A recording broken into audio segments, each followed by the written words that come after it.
Et salut tout le monde, bienvenue dans cette nouvelle vidéo. Aujourd'hui, on se retrouve pour parler de l'UFC 284, l'UFC qui était absolument incroyable avec de magnifiques combats. On va se concentrer sur les trois derniers combats, donc le combat de Jack Della Maddalena contre Randy Brown, le combat de Yair Rodriguez contre Josh Emmett et le combat d'Islam Makhachev contre Alexander Volkanovski. Et aujourd'hui, je ne suis pas tout seul, je suis en compagnie de mon collègue. Bonjour à tous. Et n'oubliez pas, comme toujours, que vous pouvez liker, commenter, partager, vous abonner et nous suivre sur les réseaux sociaux pour nous donner de la force. Et sans plus attendre, on y va. Donc le premier combat dont on parle, ça va être le troisième combat de la carte principale, qui était le combat de Jack Della Maddalena contre Randy Brown, comme j'ai dit dans l'introduction. Un combat très intéressant, un combat qui a montré un très gros niveau de la part de Della Maddalena. Randy Brown, on l'a pas vu vraiment avec beaucoup d'activité, parce que forcément c'était juste le début du combat. Della Maddalena a claqué un knockout, ou plutôt un knockdown au premier round, et ensuite a fini par une soumission. T'en as pensé quoi toi de la perf de Jack ? Une très belle perf, hein. Un knockdown dès le premier round. Il a jamais été mis en danger. Après, il le soumet. La performance, elle est parfaite, hein. Surtout contre Randy Brown, il est chaud en plus. C'était un vrai adversaire, quoi. C'était pas quelqu'un qui était là pour gonfler son palmarès. C'était une vraie opposition. Je pensais pas qu'il allait autant le dominer et le mettre KO aussi vite. Ouais, pareil. Moi, je m'attendais pas à ça, comme j'avais dit dans la vidéo qui était dédiée à ce combat. Moi, je voyais quand même Della Maddalena gagner, mais par décision. Mais là, vraiment, la performance qu'il a fait, il confirme que c'est vraiment un contender très très sérieux. Une anglaise qui est vraiment, une anglaise qui est parfaite. C'est incroyable son niveau en anglaise et c'est vraiment, moi, j'ai été subjugué. Et on a vu justement un petit peu Della Maddalena travailler un petit peu sur les calf kicks. Bon, alors ça a été très rapide parce qu'on n'a pas vu beaucoup de combats. Mais je trouve que c'est une stratégie intéressante face à Randy Brown. Je pense que si vous avez vu le combat, si vous avez tous vu le physique de Randy Brown, c'est quelqu'un qui a des jambes très fines. Et ça, c'est vraiment intéressant pour un combattant d'aller chercher à saper les appuis, surtout d'un striker explosif comme Randy Brown. Donc ça a été plutôt bien fait pour Della Maddalena. T'as remarqué d'autres choses, toi, de la part de Jack ? Ouais, aussi, il a bien géré la pression en le collant contre la cage. C'est comme ça qu'il met le knockdown. C'est parce que Randy Brown, il peut plus. Il est collé contre la cage, il a nulle part où aller. Et ouais, ça c'était bien fait aussi. Surtout contre un adversaire aussi grand. On avait vraiment l'impression que Randy Brown il était une KT au-dessus. C'est fou ce physique de ce mec. Je sais pas comment il cut en welter. C'est vraiment un truc de fou. Ouais, ça m'a surpris aussi, ouais. Et tu sais, j'ai eu l'impression de voir un petit peu le combat de Justin Gaethje contre Edson Barbosa ou contre James Vick, un adversaire qui presse l'autre contre la cage. Et au moment où Randy Brown a essayé de tourner de la cage, comme il voulait sortir il voulait plus avoir la pression de Jack Della Maddalena. En fait, il a tourné avec les mains basses et il s'est pris le même crochet que Gaethje avait envoyé à Vick et à Barbosa. Ouais, totalement, c'est vrai. J'y avais pas pensé, mais ouais, Et très bonne là, remarque, c'est vrai. je trouvais la similitude assez intéressante. Et par contre, quand même, Randy Brown, je trouve que ce qu'il a bien fait, c'est travailler un petit peu son front kick. Alors, encore une fois, ça a été juste. Je crois qu'il a envoyé qu'un front kick, mais par contre, c'est le coup avec lequel il a eu le plus de succès dans le combat. Bon, voilà, comme ça a été très rapide, il n'y a pas eu beaucoup d'activité, donc on peut pas vraiment juger le combat sur la performance, en tout cas, de Randy Brown. Mais comme j'avais dit dans l'analyse du combat, le front kick, je pense, en 3 rounds, aurait peut-être été la solution pour Randy Brown pour en venir à bout, on va dire, de Jack Della Maddalena. Mais en tout cas, ça aurait pu être son arme principale parce que on a vu qu'il envoyait un front kick et finalement, il a quand même plutôt pas trop mal touché, même s'il n'y avait pas beaucoup de puissance. Il a quand même touché Jack Della Maddalena avec ce coup-là. Ouais, mais Randy Brown, en plus, comme c'est quelqu'un de très grand, justement, tout ce qui est les tips, les front kicks et tout, ça marche beaucoup contre les adversaires qui sont plus petits que soi, vu qu'ils regardent vers le haut. Et du coup, ouais, ça c'est bien joué aussi. Mais je pense que Randy Brown, c'est un futur top 15. Il est vraiment très bon ce mec. Je pense vraiment qu'il arrivera à rentrer dans le top 15 aussi. Et bon, il sera jamais champion, mais ce serait un bon contender aussi. Ouais, je suis tout à fait d'accord. Je pense qu'il a le niveau pour entrer dans le top 15. Ça fait un petit moment qu'il est quand même à l'UFC. Je crois que ça fait quand même à peu près 5 ans, je crois, ou quelque chose comme ça. J'ai plus la date en tête de son premier combat. Mais ouais, c'est un bon athlète. Il perfectionne son pied-point. En plus, il a un physique qui est vraiment pratique en fait pour cette catégorie. Et je pense que ouais, il ira sans souci dans le top 15. Peut-être qu'il entrera dans le top 10 et je pense qu'il pourra nous faire de très beaux combats. Mais vraiment, la performance de Jack Della Maddalena, ça a été absolument incroyable. Il nous a fait un beau combat et encore une fois, il a prouvé que c'est quelqu'un d'hyper dangereux pour toute la catégorie, avec sa boxe qui est, comme je l'ai dit au début, absolument parfaite. Et voilà, moi je le verrais bien peut-être, on va dire dans 2-3 années, peut-être dans 2 années, dans 2 ans, peut-être tenter un combat pour le titre en fonction de comment la catégorie évolue, sans oublier bien sûr qu'on a de très gros lutteurs, et ça va être l'incertitude, je pense, pour Jack Della Maddalena. Oui, il faut voir comment il arrive à mettre en place son anti-lutte grâce à son anglaise. Ça, on le verra dans le futur. Mais là, je pense que pour son prochain combat, il lui faut déjà un top 15. Là, je regardais un peu les rankings. Je vois bien un combat contre Neil Magny après, ou Michel Pereira, un truc comme ça. Pourquoi pas dans 2 ans, après, on s'avance beaucoup, mais ouais, c'est un gros prospect. Pourquoi pas dans 2 ans le titre, c'est tout à fait jouable. Ouais, mais comme t'as dit, ouais, voilà, faut pas griller les étapes, hein. Déjà, dans un premier temps, prendre un top 15, confirmer contre un ou deux top 10, et peut-être après aller chercher on va dire, un top 5, et puis peut-être la ceinture. Mais c'est vrai que dans un premier temps, oui, combattre contre un top 15, déjà contre Pereira ou même Magny, ça peut être des combats intéressants et serrés pour lui. Et du coup, le combat d'après, c'était celui de Yair Rodriguez contre Josh Emmett pour la ceinture intérimaire des poids plumes, qui s'est soldé par une victoire par soumission de Yair Rodriguez à la fin du round 2, par un triangle qui était d'ailleurs très bien exécuté. On a eu un magnifique combat, encore une fois. Je pensais que le combat allait durer un petit peu plus longtemps, parce que, à mes yeux, Josh Emmett allait réussir à tenir un petit peu mieux. Mais très très grosse performance des deux. Yair Rodriguez avec un pied-point qui a été très impressionnant. Comme je l'avais dit encore une fois, hein, contre Max Holloway, moi il m'avait vraiment surpris. Là encore une fois, il m'a surpris de nouveau. Je pensais pas qu'il allait pouvoir en fait outstriker, donc dépasser en striking Josh Emmett à ce niveau-là. Ouais, c'est surtout avec ses kicks. Ses kicks, c'est vraiment quelque chose. C'est peut-être le meilleur kicker de tout l'UFC. Il est vraiment très fort pour Ouais, ça. ouais, il a des kicks Après, vraiment. en anglaise, il y a quand même beaucoup d'améliorations à faire.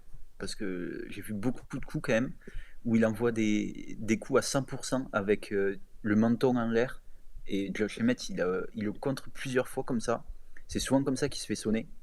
Et ça, par contre, ça me fait un peu peur. Ouais, complètement, je suis d'accord avec toi, hein. Excellent kicker, il a très bien travaillé au corps, mais c'est vrai qu'il a quelques petits défauts, quelques déchets en boxe anglaise, un peu les mêmes déchets, les mêmes défauts que Paddy Pimblett qui lui en lightweight. C'est comme tu as dit, hein, c'est frapper avec pas mal de puissance, mais en ayant la tête relevée, sans protéger vraiment son menton dans ses épaules, au travers de ses épaules, on va dire. Et typiquement, contre par exemple quelqu'un qui a le niveau technique d'Alexander Volkanovski, ça peut poser problème. Moi je pense que ça peut poser problème. Ah oui, ça totalement, c'est des erreurs qu'il faut pas faire contre Volkanovski. Ça passera pas. Et donc on a quand même eu droit à un magnifique combat, on a eu une finition très tôt, hein, encore une fois, hein, comme le premier combat, enfin comme le troisième combat plutôt, celui de Jack Della Maddalena contre Randy Brown. Mais par contre on a quand même eu une belle opposition, comme on a dit, voilà, il y a Rodriguez qui travaillait extrêmement bien avec ses kicks, il a mis de très bons middle kicks qui a plié en deux Josh Emmett, mais par contre à la fin du premier round, on a vu un knockdown de Josh Emmett. Et d'ailleurs, ce qui m'a fait dire, moi, quand j'ai vu le knockdown, je me suis dit, ok, il a trouvé l'ouverture, il a trouvé le timing. Je pense que moi, à mes yeux, Yair Rodriguez allait beaucoup se méfier de la puissance de Josh Emmett. Je pensais qu'il allait être un peu moins actif et que Josh Emmett aurait pu imposer sa boxe, sa puissance. Et je pensais qu'il allait pouvoir trouver la solution avec l'anglaise, avec les contres sur un bon timing. Je sais pas si toi, t'as eu ce même ressenti. Ouais, mais j'ai trouvé que Yair Rodriguez, il a un peu manqué d'intelligence dans son combat. Parce qu'il est vraiment parti à la guerre. Et je pense qu'il aurait juste pu tenir et mettre à distance avec ses kicks. Alors, enchaîner les middle kicks, les high kicks. Et il aurait pu trouver une ouverture comme ça aussi. Là, il a pris beaucoup de risques parce que Emmett, il frappe vraiment fort. Et ouais, comme tu as dit, il s'est pris un knockdown au premier round. Ça aurait pu mal se finir. Moi, ce que j'aurais bien aimé voir de la part de Yair Rodriguez, c'est travailler plus en calf kick, donc les coups sur les mollets. Je crois qu'il en a envoyé quelques-uns quand même, mais je pense que s'il avait vraiment insisté là-dessus, ça aurait pu totalement détruire tout le game plan en fait, de Josh Emmett. Parce que quand un combattant se repose sur son explosivité, sur sa puissance, surtout quelqu'un comme Josh Emmett qui est extrêmement rapide, il est très très rapide pour la catégorie, si vous sapez les appuis, en fait, il n'y a plus aucune puissance. Enfin, il n'y a plus aucune puissance, tout est relatif, mais l'adversaire est quand même beaucoup, beaucoup moins rapide. Et on sait que la dangerosité de Josh Emmett, même s'il a une bonne technique en anglaise, elle repose surtout sur sa puissance qui est incroyable, sur sa rapidité. Et le fait de l'empêcher d'être aussi rapide, aussi puissant que dans ses autres combats, et ça aurait complètement anéanti son game plan voilà, ses chances de victoire. Il s'avère qu'il a quand même bien géré, Rodriguez, mais je pense que ça a été chaud, de toute façon, ça a été chaud. Il a réussi à trouver la finition par un triangle, mais attention, contre Volkanovski, ça peut être différent. Oui, par contre, le triangle, il est très beau. La Franchement, ouais. manière dont il ajuste en attrapant son pied avec sa main, en vrai, c'est fort, hein. C'est un bon niveau de grappling qu'il a montré. C'est propre ça. Ouais. Moi, je pense qu'il est un peu, son grappling est un peu sous-coté. On parle beaucoup de ses kicks, mais on parle un petit peu moins de son anglaise, mais il a un très bon striking. Mais en grappling, ouais, il est redoutable, il est très bon. Déjà contre Max Holloway, moi, il m'avait surpris. Il n'y avait pas eu vraiment beaucoup d'échanges de grappling, mais on a vu que au sol, c'est quelqu'un qui a vraiment, il a un gros niveau, hein, il a un gros niveau. Ouais, gros niveau. Après, est-ce que ça va servir contre Volkanovski? Je pense pas. Mais le combat, il me hype beaucoup. Il me tarde de voir ça, ouais. Ouais, moi aussi. Du coup, on aura un combat évidemment contre Alexander Volkanovski, qui n'a pas réussi à être double champion, mais on en revient juste après. Et du coup, on aura en opposition Yair Rodriguez, qui lui maintenant est champion intérimaire. Ce sera un combat en 5 rounds. On ne sait pas quand est-ce que le combat aura lieu. Volkanovski, voilà, à la fin de son combat, a dit qu'il aimerait bien prendre un peu de repos, un peu de vacances. Mais dans tous les cas, c'est un combat qui est prometteur. Et dans cette opposition-là, j'avoue que je verrai Volkanovski favori. On va parler de son combat juste après, qui a été absolument incroyable. Mais moi, je verrai Volkanovski favori. Et sincèrement, je pense que dans plus ou moins tous les domaines, Volkanovski est globalement meilleur. Mais après, encore une fois, comme j'ai dit, hein, c'est un très bon kicker, Yair Rodriguez. Il peut toujours surprendre des techniques atypiques. Et voilà, il a l'air de faire vraiment très mal avec ses kicks. Ouais, le combat, il sera serré quand même, je pense. Rodriguez, il a vraiment une carte à jouer avec sa taille et ses kicks. Il peut faire quelque chose, il peut faire quelque chose contre Volkanovski. En tout cas, c'était notre pronostic, nous, pour le champion de la fin d'année en featherweight, c'est Yair Rodriguez. Il s'avère qu'il est pas si loin que ça d'être champion, on va dire, indisputé. Il faut quand même qu'il batte Volkanovski, mais en tout cas, il a la ceinture intérimaire. Et voilà, exactement comme tu as dit, hein, il a des cartes à jouer. Il a franchement ses cartes à jouer. Un bon gabarit, une bonne taille, il est complet. Et des kicks qui font vraiment très mal avec lorsqu'il ne fait pas d'erreur dans sa stratégie de combat, lorsqu'il garde le game plan qu'il a fixé avec ses coachs, c'est vraiment quelqu'un de très bon. On l'a vu contre Max Holloway, hein. C'est vraiment quelqu'un de très bon, mais aussi il a cette faculté un peu, comme certains combattants comme Jiri Prochaska, à tirer parti du chaos, on va dire, et à faire des techniques un peu originales, à faire un combat un petit peu sale, ce que les Anglais appellent le dirty boxing. Donc c'est voilà, essayer de casser la distance, revenir à distance de kick, rentrer en distance moyenne. Vraiment, c'est faire un petit peu, c'est créer un petit peu le chaos. Et pour ça, il est pas mauvais. Et c'est vrai que contre un combattant aussi technique que Volkanovski, peut-être que ça peut le perdre à Volkanovski, peut-être. Ouais, on verra bien, mais je pense que le combat, il aura lieu peut-être cet été. Je sais pas. Je pense aussi, ouais. Je pense que c'est à mon timing cet été, ouais. Après cet été, avec normalement, il y aura une UFC à Paris, du coup, ça sera pas sur cette carte. Du coup, peut-être en juillet, mais ça fait tôt quand même pour Volk. Ouais. Je sais pas, on verra. Et justement, Volkanovski, donc Alexander Volkanovski, qui a tenté sa chance pour être le double champion, pour entrer dans la légende de ce sport, dans la légende de l'UFC. Il n'a pas réussi.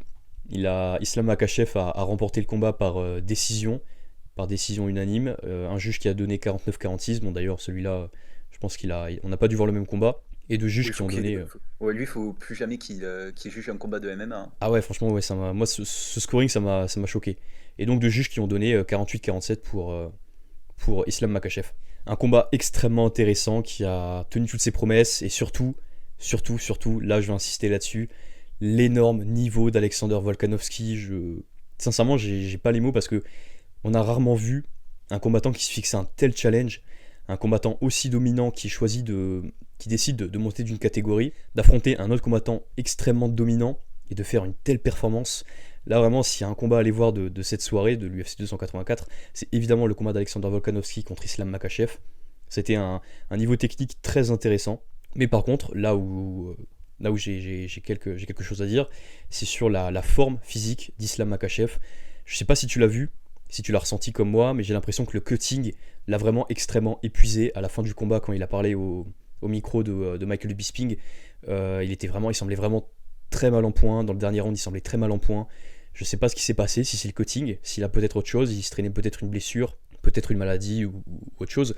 Mais en tout cas, moi, il me semblait vraiment pas au summum de sa forme. Ouais, je l'ai ressenti aussi, mais il me semble qu'il a eu un cutting très difficile.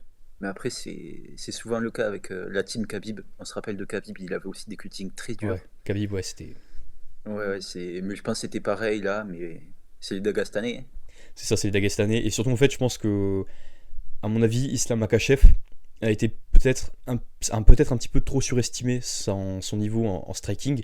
Il a quand même eu un beau niveau, de très bons contres. Il a quand même eu, il a sonné dans les dans le premier round, il a sonné une fois un petit peu Volkanovski, hein, il a bien touché. Même, il a globalement, dans les derniers rounds aussi, il a bien touché avec son contre du bras arrière. Franchement, un niveau en striking très intéressant.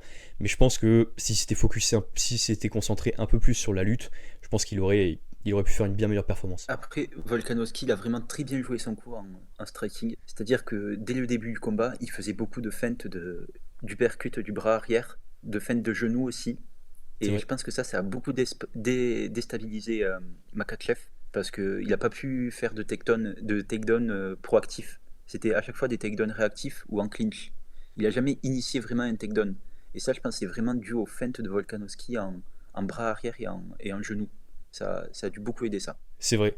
Et aussi, ce qu'il faut prendre en compte, c'est l'énorme niveau d'Alexander Volkanovski. Tant le niveau technique il a réussi dans les scrambles, donc dans les phases de lutte, il a eu un niveau qui est absolument incroyable. Il a réussi à se sortir de positions qui étaient très mal engagées. Il a eu de très bons sprawls. Il a réussi à inverser quelques situations. Le dernier round, vraiment, il m'a absolument choqué, Volkanovski. Et là, ça rejoint le niveau physique qu'il a. C'est un cardio, on a l'impression qu'il a un cardio illimité. On a l'impression qu'il est extrêmement puissant, il est très rapide. Enfin, moi, vraiment, j'étais vraiment impressionné, totalement impressionné par la performance qu'il a fait. Pour moi, c'est presque du jamais vu dans l'UFC. Volk qui m'a vraiment impressionné physiquement. Je l'ai trouvé très fort pour la KT. Surtout que il combattait dans une KT au-dessus de la sienne. Déjà que Makhachev, il est réputé pour être lui aussi fort physiquement. C'était Bobby Green qui disait que il avait jamais affronté quelqu'un d'aussi fort physiquement que Makhachev. Et là, Volkanovski, il a vraiment fait jeu égal avec Makhachev au niveau physique. Et ça m'a vraiment impressionné ça. Ouais, moi j'étais vraiment, j'ai pas les mots pour la performance qu'il a fait. Ça a été vraiment un combat excellent. On voyait hein, dans les phases de clinch, quand il attrapait ses deux mains pour essayer de faire une amenée au sol, on voyait que Volkanovski, quand il poussait les mains, il arrivait quand même plus ou moins à s'en sortir. Il arrivait toujours à forcer les positions pour avoir un bon scramble et réussir à être dans une position forte. Et il a même fini le combat en étant dans la garde de Makhachev et en ayant une belle séquence en ground and pound. Et moi d'ailleurs ça m'avait surpris, je pense que ça a été assez révélateur du combat. Moi à titre personnel, je dois avouer que objectivement j'aurais donné le combat à Volkanovski. J'aurais donné le combat 2, 3 et 5, enfin le round 2, 3 et 5, et le round 1 et 4 sans discussion à Islam Makhachev.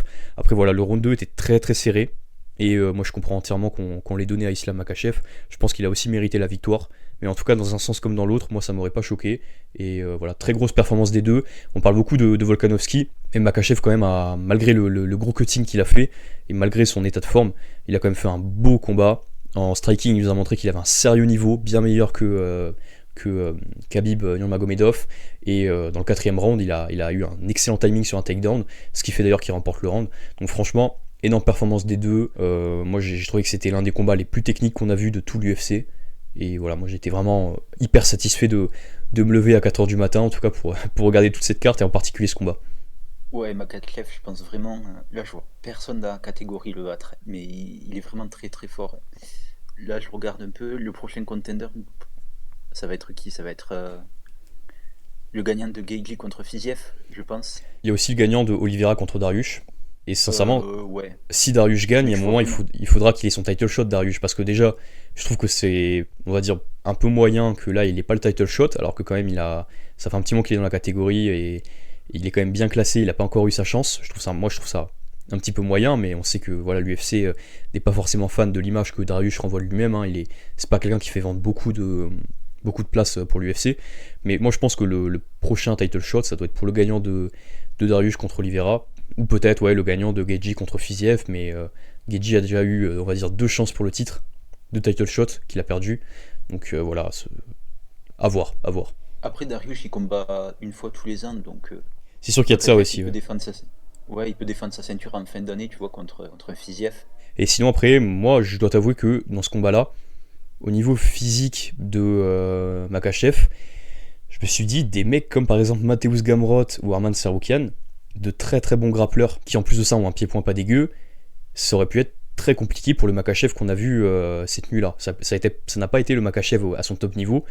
Et voilà, si ce genre de problème ça revient à l'avenir, moi sincèrement je pense qu'il peut perdre son titre, même contre Oliveira, mais contre un jeune qui a l'écro comme Gamrot ou Tsarukyan, ça peut être très compliqué. Après, Gamrot, il me semble qu'il a perdu Ouais, il a perdu contre Darius Ouais. récemment. Ouais, mais je pense que c'est une question de temps avant qu'il Et puisse avoir un title shot aussi. Je pense ouais, ouais, il ouais, va reprendre mais quelqu'un et. oui, mais je pense qu'ils auront le title shot. Makachev, il sera plus champion depuis très longtemps. Je pense que Makachev, il lui reste vraiment deux trois combats. Et après, soit il monte de catégorie, soit il arrête, hein. C'est possible, ouais, c'est possible, hein. Et après aussi, il y a Fiziev dans l'équation. Et Fiziev, sincèrement, il nous a montré contre Rafael Dos Anjos qu'il a une très bonne défense de lutte. Pourtant, RDA, c'est pas forcément quelqu'un qui est très très fort. Mais par contre, il a une très bonne technique, un bon timing. Et Fiziev nous a montré qu'il avait, ouais, il avait de la force. Franchement, il a beaucoup de force physique et un gros niveau en anti-lutte. Et par contre, en pied-point, on sait très bien qu'en pied-point, il y a personne, je pense. En pied-point pur, il y a personne qui peut tester Fiziev dans toute la catégorie, je pense. À part Poirier, peut-être. À part Poirier, peut-être Gaethje aussi, on verra. On verra. Ah, Mais après, sincèrement, je, je pense qu'en pied-point pur, Fiziev bat Gaethje. Mais après, en tout cas, c'est mon avis, hein. Il faudra voir le combat, bien sûr. Mais je pense que globalement, Fiziev a les aptitudes physiques et techniques pour battre Justin Gaethje. oui, je le vois favori aussi. Mais par contre, pour rebondir sur ce que tu as dit, je pense vraiment que Makhachev, il n'était pas dans une si mauvaise soirée que ça. Je pense vraiment que c'est Volkanovski qui l'a surpris, qui arrivait à un niveau tellement élevé. Je pense vraiment que Makhachev, dans sa tête, il l'a amené au sol et il le soumettait, c'était fini. C'est possible qu'il a un peu sous-estimé, on va dire, Volkanovski. C'est possible.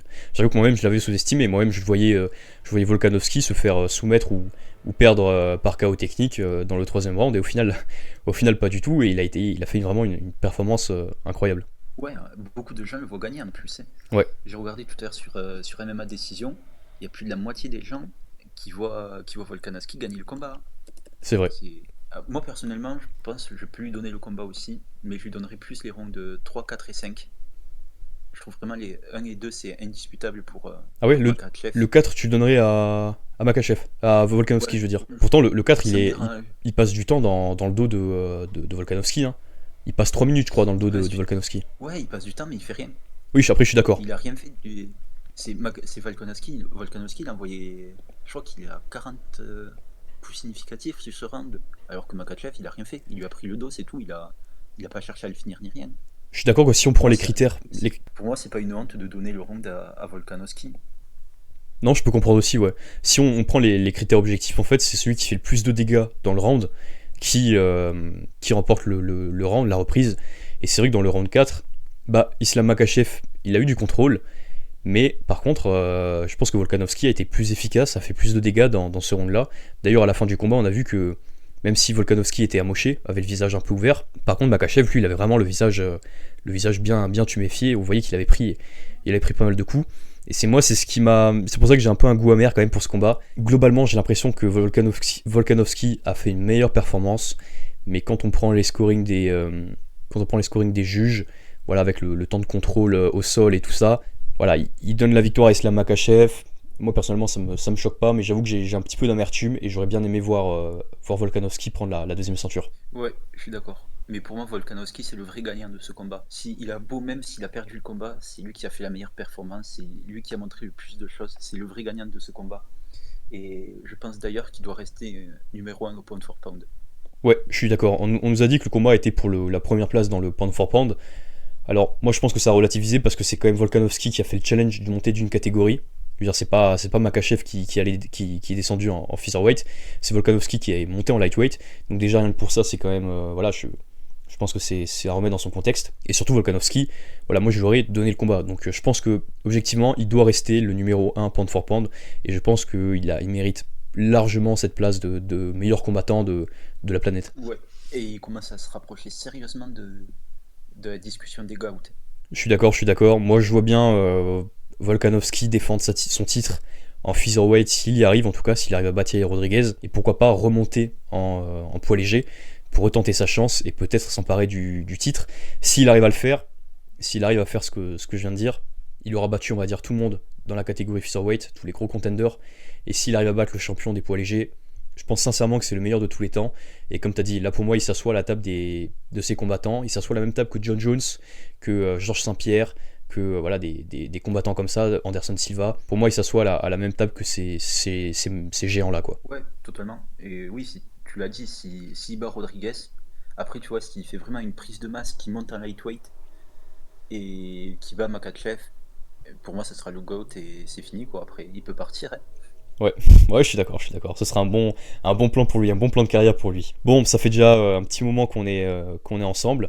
Je pense qu'on a fait un peu le tour de cet UFC 284 qui était extrêmement intéressant. Et est-ce que t'as quelque chose à dire pour la fin? Non. Ok, et bah alors on va se laisser là. Et bah merci d'être resté jusqu'à la fin de cette vidéo qui était un peu plus longue que celle qu'on fait d'habitude. Et merci donc à ceux qui pensent à liker, qui nous soutiennent sur les réseaux sociaux. Merci à vous.